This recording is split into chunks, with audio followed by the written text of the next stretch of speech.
वंदे मातरम, जय Bharat. Last video में हम लोगों ने स्कोप ऑफ एजुकेशन साइकोलॉजी पढ़ा। अब उससे आगे बढ़ते हैं। बड़ा इम्पॉर्टेंट टॉपिक और या कह सकते हैं क्वेश्चन है आपका कि एक स्टेटमेंट आता है आप लोगों को कि education psychology is the foundation stone in the preparation of teacher. Explain it. एक शिक्षा मनोविज्ञान शिक्षकों के लिए एक आधारशिला है। आप इसकी व्याख्या करें, एक्सप्लेन करें, ठीक है। इसके बाद एक बड़ा अच्छा चीज़ हमको आज देखने को मिला, ये भी एक स्टेटमेंट ही है। Teaching is not everybody cup, सबके लिए नहीं, यानी अध्यापन हर किसी के बस की बात नहीं। एक समय ऐसा हुआ करता था जब एक ट्रेंड था कि चलो और कुछ नहीं बनते हैं तो टीचर तो बन ही जाते हैं। और एक समय था जब भारतीय शिक्षा इतिहास में वो बड़ा दुखद स्थिति रहा, जब ऐसे मनोवृत्ति बन गई थी शिक्षा के प्रति कि कोई भी शिक्षा कर सकता है, कोई भी टीचर बन सकता है, जिसकी इच्छा हो वो भी, न हो वो भी। धीरे धीरे ये मन स्थिति बदली और आज ये कहा जा रहा है कि जो टीचर बन सकता है, टीचर उसी को बनाया जाए। और इसमें नो डाउट आपके एजुकेशन साइकोलॉजी का बहुत बड़ा योगदान है। तो हम इसी को डिस्कस करेंगे कि किस तरह से साइकोलॉजी आपको एक व्यक्ति से एक अच्छा टीचर में कन्वर्ट करता है, एक अच्छा टीचर बनाता है। आप एम्स ऑफ एजुकेशन साइकोलॉजी आपने पढ़ा, उसके बाद फिर अपने एम्स को अचीव करने के लिए एजुकेशन साइकोलॉजी क्या करता है, वो उसके बाद वो अपना एक स्कोप तय करता है, क्षेत्र तय करता है कि हम जो एम अपना टारगेट रखे हैं, एम रखे हैं, हम उस टारगेट को कौन सा सब्जेक्ट, कौन सा ऐसा टॉपिक, कौन सा ऐसा सब्जेक्ट मैटर लाएंगे जिससे कि हम अपने इस एम को अचीव कर लेंगे। कुछ मनोवैज्ञानिकों ने और स्किनर ने एम्स ऑफ एजुकेशन को दो भागों में बांटा। बहुत तरह से थोड़ी सुविधा देने के लिए उसको किया गया कि दो भागों में बांटा गया, सामान्य उद्देश्य और विशिष्ट उद्देश्य। जनरल एम एंड एक स्पेसिफिक एम या पर्टिकुलर एम आप कह सकते हो। साधारणतः आप देखते होंगे कि एम्स ऑफ एजुकेशन में भी ये सारी चीज़ें आती हैं। कुछ सामान्य उद्देश्य होते हैं, कुछ विशिष्ट उद्देश्य होते हैं। खैर, हम अभी एम्स ऑफ एजुकेशन साइकोलॉजी के बारे में बता रहे हैं कि जो सामान्य उद्देश्य था या जो जनरल एम्स होते हैं वो किस चीज़ से रिलेटेड होता है। वो आपका सोशल लाइफ हो गया जो स्कूल्स का होता है, कल्चरल हो गया, या और ऑब्जेक्टिव्स होते हैं स्कूल से रिलेटेड, ऑर्गेनाइजेशन से रिलेटेड, उससे रिलेटेड जो एम्स होते हैं उसको जनरल एम्स में हम लेकर के चलते हैं, ठीक है।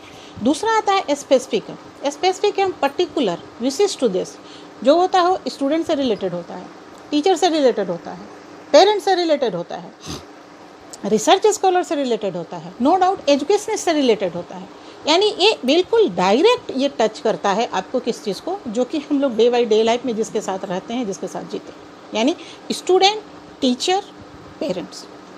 ये इससे रिलेटेड जो एम होते हैं उसके बारे में डिस्कस करते हैं। अब ये कहा जाता है, हम इसमें से केवल अभी स्पेसिफिक होकर के हम टीचर के बारे में बात करते हैं कि किस तरह से एजुकेशनल साइकोलॉजी का जो एम है ये वो टीचर से क्या रिलेटेड है। अगर हमारा एम एक व्यक्ति को अच्छा टीचर कन्वर्ट करना है तो उसमें हम देखते हैं कि बाकी सारी चीज़ें आ जाती हैं। आज आप एक टीचर बनने के लिए एजुकेशन साइकोलॉजी पढ़ रहे हो, नो डाउट कल आप एक पेरेंट्स बनेंगे। अगर आप अच्छा रिसर्च कर लिए, आप स्टडी कर लिए, रिसर्च स्कॉलर बनेंगे। और रिसर्च अगर कर लेते हैं तो हो सकता है कि आप आने वाले दिनों में एक अच्छी एजुकेशनिस्ट बन जाए। तो इसका बेस कहाँ से होता है कि हम एक अच्छा टीचर बनाएं। और इसके लिए क्या करते हैं, हम स्कोप तय करते हैं कि एक अच्छा टीचर बनाने के लिए हम क्या क्या क्षेत्र लेंगे। जब स्कोप ऑफ एजुकेशन साइकोलॉजी आपके साथ हम डिस्कस कर रहे थे तो देख रहे थे कि जो चीज़ें हमारे स्कोप ऑफ एजुकेशन साइकोलॉजी में है वो किस तरह से आपको हेल्प करती हैं। अब दो चीज़ें, एम्स ऑफ एजुकेशन साइकोलॉजी और दूसरा आता है स्कोप ऑफ एजुकेशन साइकोलॉजी। अगर आप इन दोनों को अच्छे से पढ़ लिए, समझ करके पढ़ लिए, तो आपको कोई दिक्कत नहीं होगी इस टॉपिक को लिखने के लिए कि एजुकेशन साइकोलॉजी किस तरह से आपको मदद करती है। यही तो पॉइंट है। बस करना क्या है कि आपको इन सब पॉइंट्स को सिस्टमेटिक वे में आपको प्रेजेंट करना है, समझ करके प्रेजेंट करना है कि किस तरह से एजुकेशन साइकोलॉजी आपकी मदद करती है, आपका हेल्प करता है। आपकी किताब में बहुत सारे टॉपिक्स, बहुत सारे पॉइंट मिलेंगे कि किस तरह से आप एक अच्छा शिक्षक बन सकते हैं या एजुकेशन साइकोलॉजी किस तरह से आपकी मदद करती है। आपको कंफ्यूज होने की कोई ज़रूरत नहीं है। कुछ किताब में कुछ पॉइंट्स, कुछ किताब में कुछ पॉइंट, मोर और लेस सब में एक ही तरह की बात होती है। सबकी अपनी अपनी लैंग्वेज अलग अलग होते हैं, सबका अपना अपना प्रेजेंटेशन अलग अलग होता है, बट बातें सब एक ही करते हैं। तो इसको थोड़ा और सिस्टमेटिक हम लोग करके चलते हैं ईजी वे में करने के लिए कि इसको भी आप 2 भाग में बांट दो, थोड़ा इजी हो जाएगा। इसको बांटने के लिए हम क्या करते हैं कि एम्स ऑफ एजुकेशन साइकोलॉजी और स्कोप ऑफ एजुकेशन साइकोलॉजी के पॉइंट्स को अगर मिला कर जुला करके देखोगे तो ये कहीं ना कहीं 2 भागों में है। एक थ्योरेटिकल वे हो जाता है और दूसरा प्रैक्टिकल वे हो जाता है। ठीक उसी तरह से जिस तरह से एम्स ऑफ एजुकेशन साइकोलॉजी एक सामान्य उद्देश्य है और दूसरा विशिष्ट उद्देश्य, एक जनरल एम्स एंड दूसरा पर्टिकुलर एम या स्पेसिफिक एम आ जाता है। अब आते हैं कि इसमें थ्योरेटिकल एस्पेक्ट्स क्या होते हैं और प्रैक्टिकल एस्पेक्ट्स क्या होते हैं।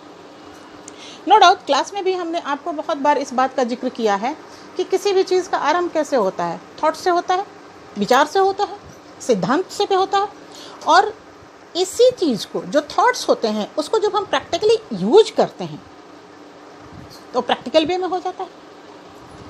तो इसी बात को लेकर के चलते हैं कि हम डिस्कस कर रहे हैं, देख लेते हैं कि किस तरह से अगर हम प्रैक्टिकल ये थ्योरेटिकल वे में एस्पेक्ट्स को हम देखते हैं, थ्योरेटिकल वे वाइज हम चलते हैं, तो इसमें किस किस पॉइंट को डिस्कस करेंगे। आप देखेंगे कि इसमें भी वही पॉइंट आता है जो पॉइंट डायरेक्टली टीचर स्टूडेंट्स से रिलेटेड होता है।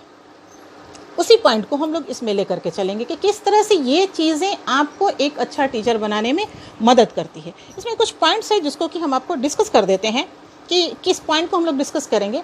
पहला हो जाएगा पर्सनालिटी।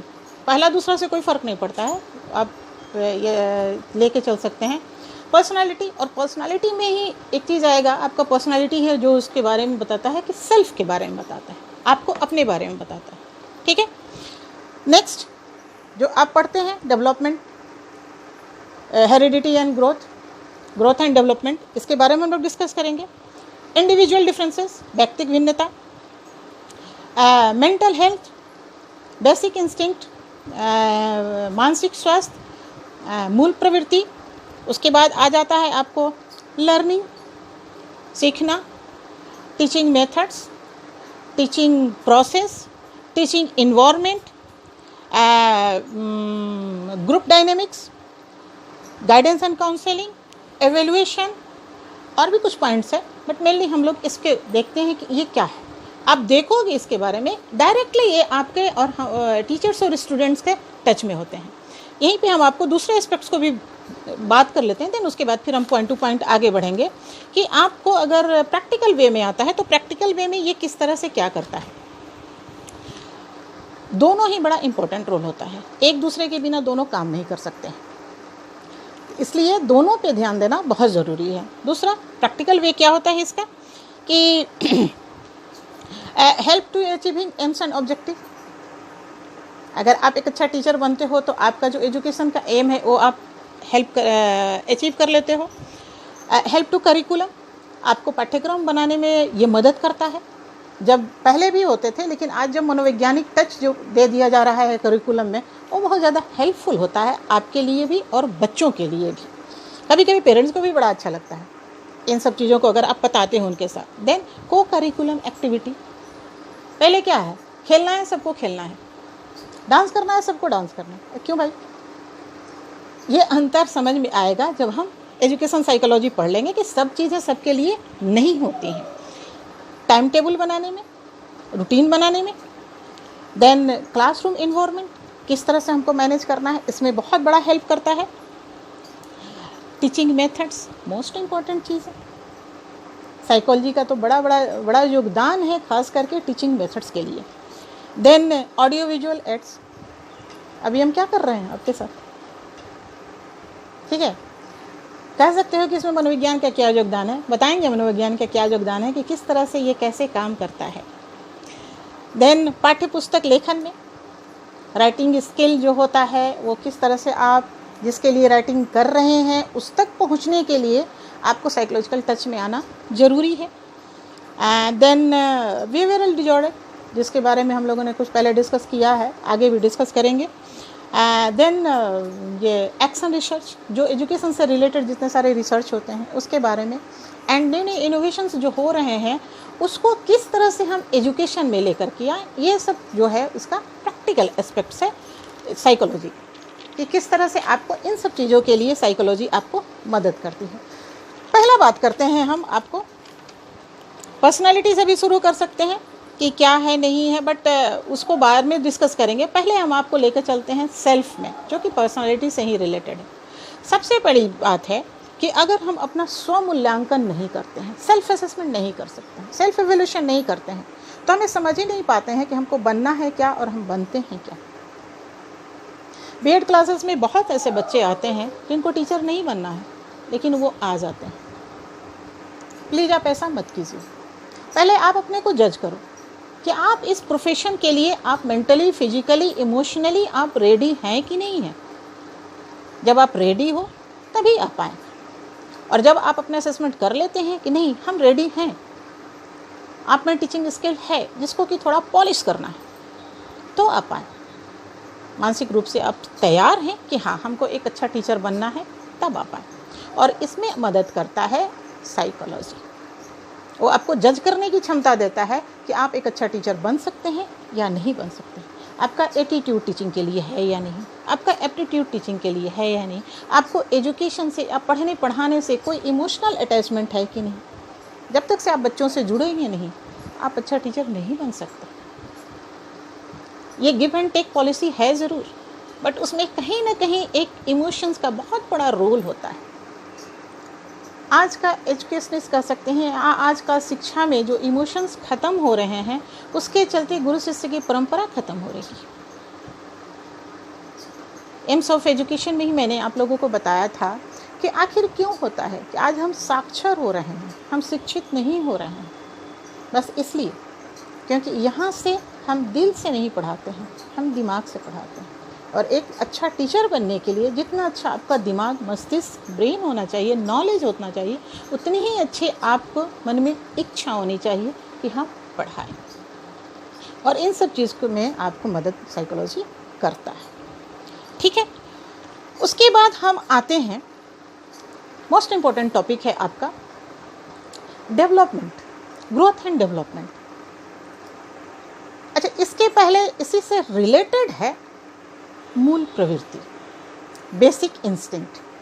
जब तक आप बेसिक इंस्टिंक्ट नहीं समझोगे या जानोगे, तब तक से आपको किसी भी बच्चे का पर्टिकुलर व्यवहार समझने में थोड़ी सी मुश्किल होगी। आपके एक एक्शन पे डिफरेंट बॉयज़ में डिफरेंट बिहेवियर होता है। क्यों? एक तो आप कह सकते हो जो कि आप जानते हो कि इंडिविजुअल डिफरेंसेस, बट ये इंडिविजुअल डिफरेंसेस होते क्यों हैं?